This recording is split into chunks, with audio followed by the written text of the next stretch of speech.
Hello and welcome to Charter Local Edition Northwest. I'm Dana Cowley and my guest this morning is Rich Cummins, the president of Columbia Basin College. Thank you so much for joining us. We really appreciate you being here. Thank you, Dana. What are the challenges the college is facing in today's economy? Well, the challenges really are about decline of state support because there's less money in the economy, and coming up with more creative entrepreneurial ways of meeting community needs.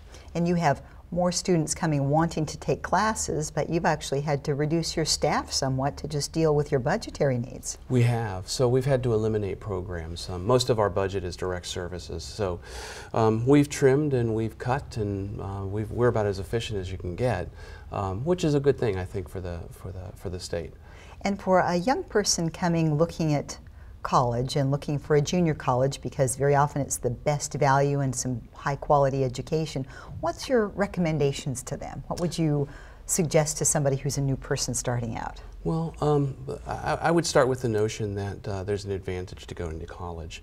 There is some stories out there right now that going to college isn't going to be something that's going to pay off in the long run, but that's not really true.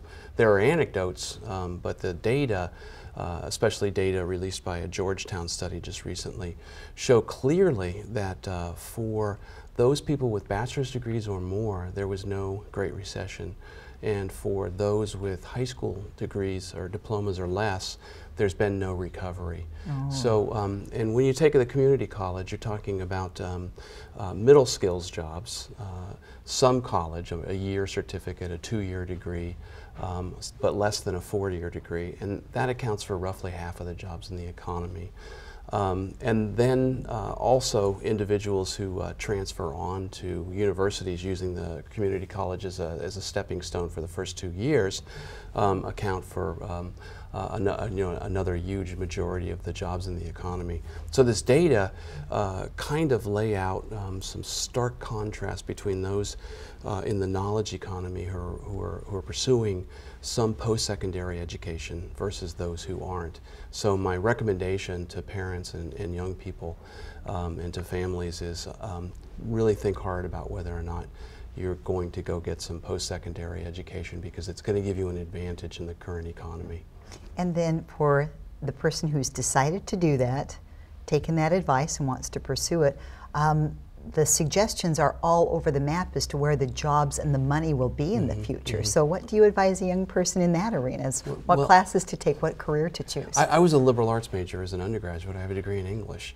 In fact, English degrees, English majors currently are more employable than engineers in the economy. So this idea that it has to be a STEM degree isn't necessarily true, but a STEM degree, science, technology, engineering, and mathematics, are really where the economy is moving. So I always tell young people to study math, to do the hard work, to pursue careers that follow their own passions.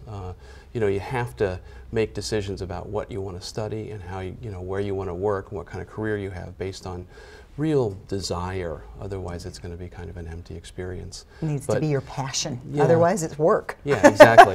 Exactly. Okay, Rich, thank you so much for joining us. Thank you very much. We really appreciate it. Rich Cummins, he's the president of Columbia Basin College. Thank you for joining us. I'm Dana Cowley, and you're watching Charter Local Edition Northwest.